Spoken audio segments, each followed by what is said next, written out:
meus irmãos, tudo bem com vocês? Nesse vídeo eu vou falar sobre um tema importantíssimo, para a igreja. Um tema de história da igreja. Eu vou falar sobre os 5 pilares da Reforma Protestante.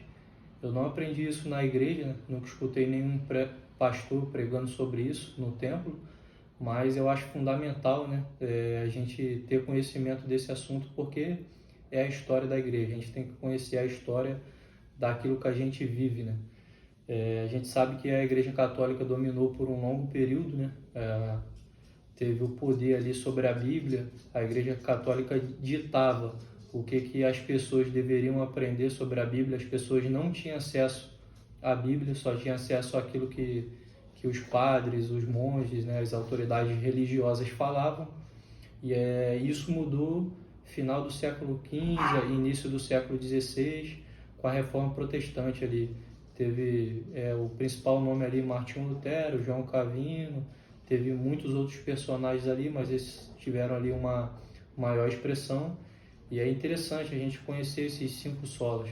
Hoje em dia a gente pergunta a uma pessoa que às vezes tem 30 anos de crente na igreja e ele não sabe os pilares da Reforma Protestante, os pilares da igreja em que ele congrega. Então vou bater aqui o primeiro sola. Primeiro vou falar os 5 primeiros, depois eu vou batendo cada um. O sola fide, sola gratia, solus Christus, sola Escritura e soli Deo Gloria. O sola é um nome latim, que significa somente, Aí o primeiro, que é o sola fide, que significa somente pela fé. Isso quer dizer que nós somos justificados somente pela fé. Eu não posso pagar por indulgência pelo meu pecado. Pela fé, eu crendo que Cristo é o Filho de Deus, eu crendo que aquele sacrifício da cruz de Cristo, que na cruz ele pagou pelos meus pecados com o sangue dele, com a vida dele, isso justifica meu pecado. Como a Igreja Católica fazia, cobrava ali pagamento de indulgências como forma do pecado ser perdoado. Então esse sola fide veio contrapondo esse ponto da Igreja Católica. O outro sola é o sola gratia, Somos salvos somente pela graça. Em Efésios capítulo 2, versículo 8, a Bíblia vai dizer que pela graça somos salvos por meio da fé. E isso não vem de vós, é dom de Deus, não pelas obras, para que ninguém se glorie. Então esse versículo de Efésios, é bem autoexplicativo. Não é pelas minhas boas obras que eu vou ser salvo, é pela graça. Graça que significa favor imerecido. É somente pela graça que eu sou salvo. E o instrumento de eu receber essa graça na minha vida é a fé. Sois salvo pela graça por meio da fé. A fé é o instrumento em que eu recebo a graça. Então eu ouço a palavra, eu creio no sacrifício da cruz e a graça é derramada sobre mim. E nós somos salvos pela graça, não é por obras. Então isso também é um outro contraponto ali que a Igreja Protestante contrapôs à Igreja Católica, que não adiantava eu fazer boas obras, A Igreja Católica Romana, ela cria na doutrina sinergista, em que a salvação tinha um misto entre a graça de Deus e também ter boas obras. Então a gente fazer boas obras na doutrina sinergista também significava que era necessário para a gente ser salvo. Mas nesse versículo aqui de Efésios 2:8 que eu li aqui, Paulo deixa bem claro, que não é pelas obras para que ninguém se glorie. É dom de Deus. A graça é dom de Deus, é um favor imerecido que nós recebemos.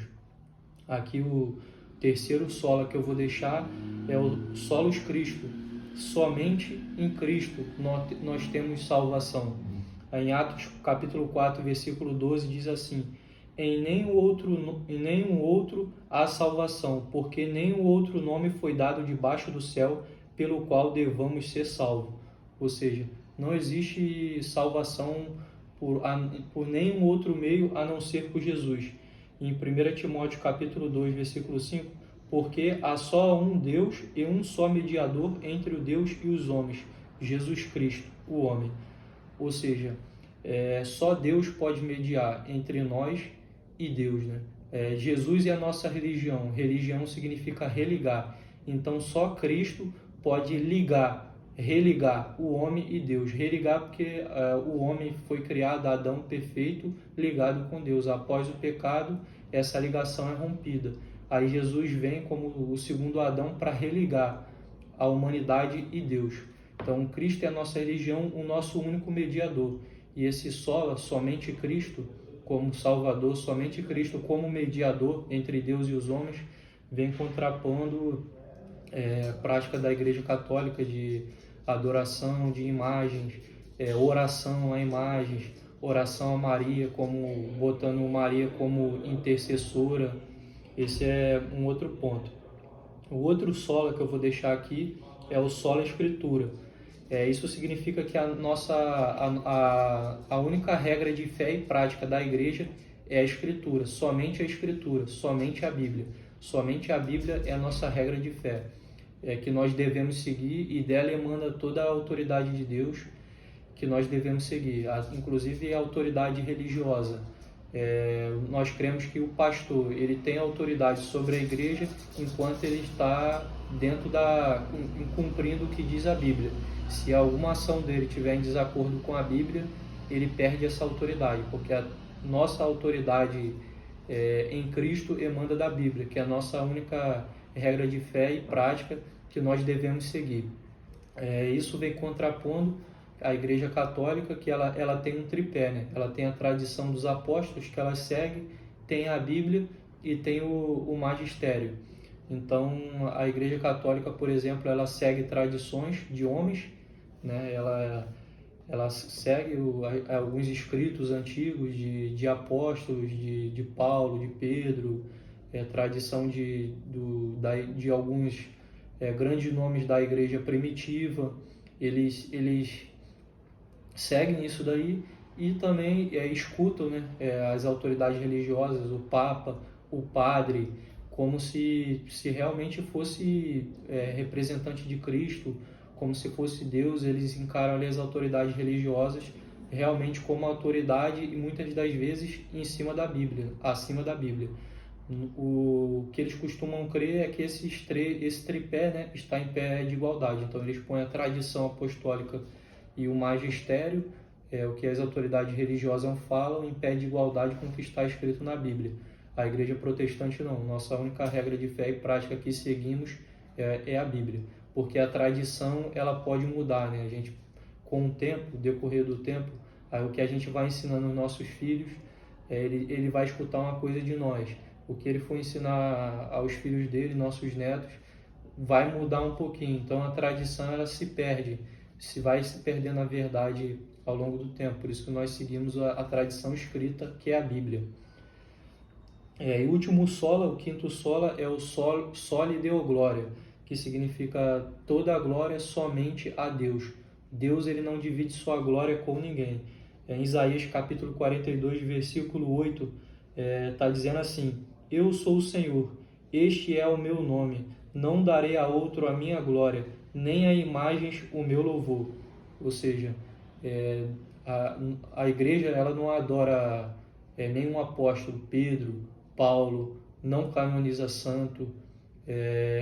Esse sola veio contrapondo esse costume da Igreja Católica de estar canonizando santo, orando para eles, dando glória a eles, dando autoridade, glória a Pedro como fundamento da igreja, que é assim que eles acreditam.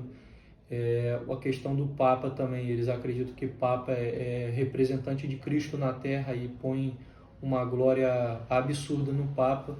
A igreja protestante ela não crê dessa forma. Digno de glória somente Deus, e ele não divide a sua glória com ninguém. Se você gostou desse estudo, deixa seu like aí, e esses vídeos você também pode compartilhar com seus amigos, pode compartilhar na sua igreja.